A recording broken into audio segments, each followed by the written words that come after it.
I really like Ollie Watkins. I'm a bit of an Ollie Watkins fanboy from his Brentford days, if you like. Now, I'd absolutely love to see him in West Ham's Claret and Blue Van and Aston Villa's one next season. Now, just for clarity, this is an opinion piece. We've not been linked to him or anything like that. This is just somebody I would love to see at West Ham. A bit like in the January transfer window when I spoke about Aaron Hickey as the left back, the long-term left back for the Hammers, which I would still like to happen in the summer transfer window. But add Ollie Watkins to that list as well. Now, the reason for this video, I know you're thinking this is a bit unrealistic, Joe. It probably is. I'm aware of that. But the reason for the video is on Friday, it's going around on Aston Villa social media that Aston Villa could be open to offers for Ollie Watkins and he could perhaps depart Villa Park. Now, when I first saw it, I dismissed it. I thought, file it under nonsense, like I do in most transfer rumours in relation to West Ham. But when I thought about it, I thought, well, actually, there might be something there. Now, they're not skint, Aston Villa, are they? They're not poor. They've got plenty of money. They're rich. They're going to have a big summer transfer window. I think it's an important one for them. It's an important one for West Ham United, but I also think it's an important one for Aston Villa and Steven Gerrard. And there could be some big signings there this summer, but also some big departures, perhaps some surprising ones where the neutral, maybe not the Villa fans, because they will watch their team week in, week out, and they'll know who they could do with offloading and stuff. For example, Tom Souček, he's probably a bit like Ollie Watkins. If you said to a neutral, West Ham will sell Souček this summer, I think they'd go, you what? You're mad. You told a West Ham fan, I think they'd probably think that as well, but I think West Ham fans would go, yeah, okay, I can see it. It would be a big sale, a bit of a loss, but he's not irreplaceable, if you like. And I think that's what I'd put Ollie Watkins under so far. Listen, he had a fantastic game on Saturday for them. Who didn't? Got his goal, played really well. Southampton defeated Southampton. Back-to-back wins now after beating Brentford a fortnight ago. However, before that, 1 win in 9 for Steven Gerrard at Villa. It wasn't great. It wasn't plain sailing. And I think that was their first home win in about 3 months at Villa Park. So it's not been all rainbows and sunshine at Aston Villa under Steven Gerrard thus far. Certainly not a disaster. I don't think anyone's calling for a sack for that. It's just a case of we're going to have to be patient so Gerrard can work with the team, which is not his squad. It's still very much Dean Smith's squad. He's obviously added Dean and he's added Philip Coutinho as well. Good signings, but that's what they need more of. They need more good Steven Gerrard signings. So it means a big one for the summer. But anyway, while they've been out of form, I'd imagine Gerrard and his coaches would have been dissecting this team and trying to work out who they want to go forward with into next season and who they may allow to leave this summer. Ollie Watkins perhaps was in that conversations because I don't think he'd been great under Gerrard. Actually, I've been quite surprised how he hasn't been a raging success. I thought he would have been. I think the formation switch they've done in the last couple of games to this sort of like 4-3-1-2 is working for Watkins because obviously he's up front alongside Danny Ings. He's got Coutinho in the 10 behind him. I'm not convinced that's Steven Gerrard's long-term plan for Aston Villa, but for the squad he's got, that's what they'll do. For now, it's working. And I'd imagine the new role for Coutinho and the sort of expanded influence of Coutinho in that squad, we might see an informed Ollie Watkins between now and the end of the season, and he won't be for sale. He'll be, no, sorry, we're not selling him at all. We're keeping him, thank you very much. They've always been linked to a couple of strikers. Luis Suarez, they've been linked to Suarez, out of contract in the summer, and Morelos at Rangers. I'm expecting him to go to Villa in the summer. I think that's part of the reason I might believe it a little bit.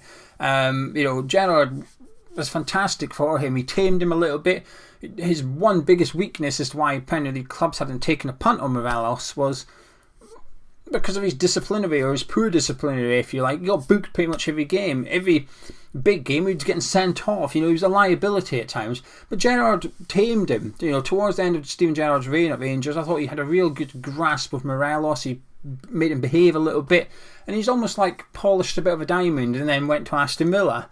So I'd be surprised if Gerrard didn't go back up north in order to pick him up and take him to Villa Park. Because he's good enough for the Premier League, Morelos. He's definitely good enough. And I think the price wouldn't be anything, wow, okay, how much? I think it'd be quite an affordable price as well for the striker you're going to get. So I'm expecting him at Aston Villa next season. And like I said, I don't think it's quite worked out for Ollie Watkins yet. But I think it would work out for him at West Ham United. I think it would work out for him under David Moyes as well. Now, just want to say, if you're an Aston Villa fan, you might disagree with everything I've just said, but that's how I perceive the situation, if you like, around Ollie Watkins and your striker situation. at the moment. But hopefully I've not offended you too much, because like I said, I'm not a Villa fan, obviously. Don't watch it week in, week out, but that's my opinion anyway.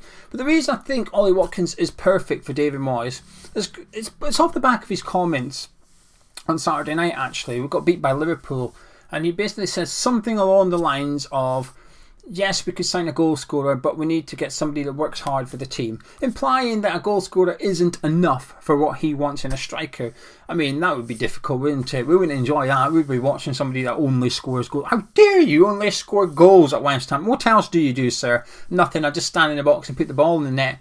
Yeah, but what else do you... Nothing, I just score goals. You mean you're a goal scorer? Yeah, so you're not a striker? Yeah, I am a striker, I score goals. No, you're not a striker, you're a goal scorer. David Moyes' strikers do more than score goals. Anyway, all joking aside, I think he would suit the way that David Moyes plays. But before I talk about that, I'm going to talk about West Ham now, so apologies for that.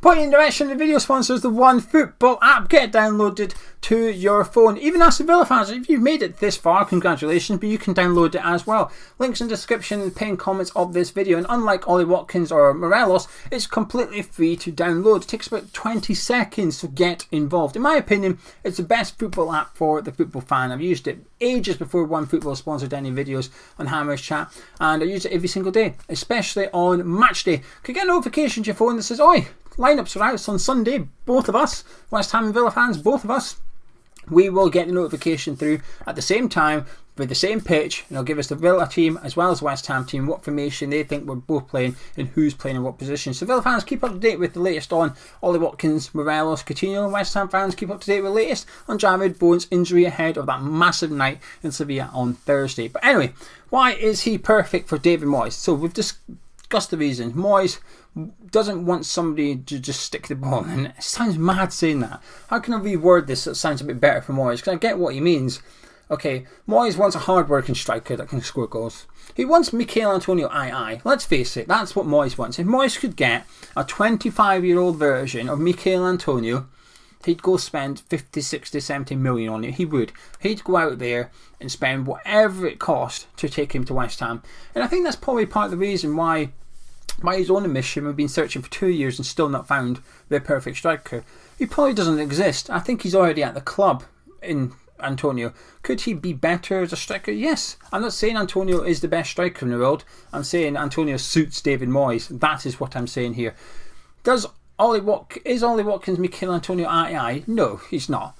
But I do think there's some massive similarities between the two of them in the way that they play football.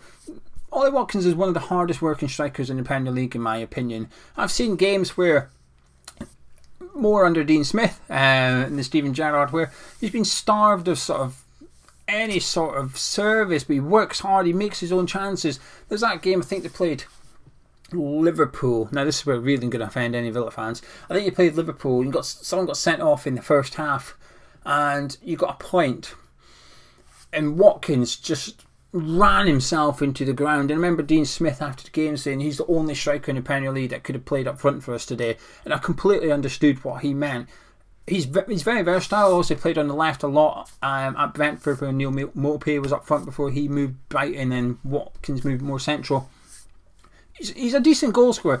I think this is part of the reason why he may leave Aston Villa. I don't think he's a 20 goal a season striker.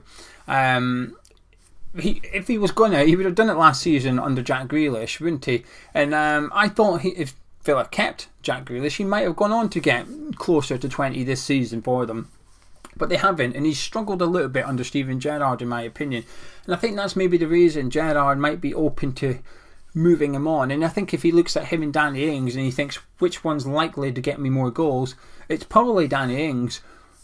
And that's probably why, funny enough, why Moyes would probably prefer Watkins to Danny Ings, because although he'd score less, he works harder, he's more versatile, he can run the channels, he hassles defenders. If you look at the numbers behind Michail Antonio and Ollie Watkins in terms of presses, passing and stuff like that, it's 6 and half a dozen. I think Watkins is better at ball retention and passing.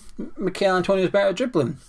You look at their expected goals numbers and stuff, Antonio just edges it. There's not much between them. Ollie Watkins' shooting is far more accurate, hits the target more with his shots than Antonio does.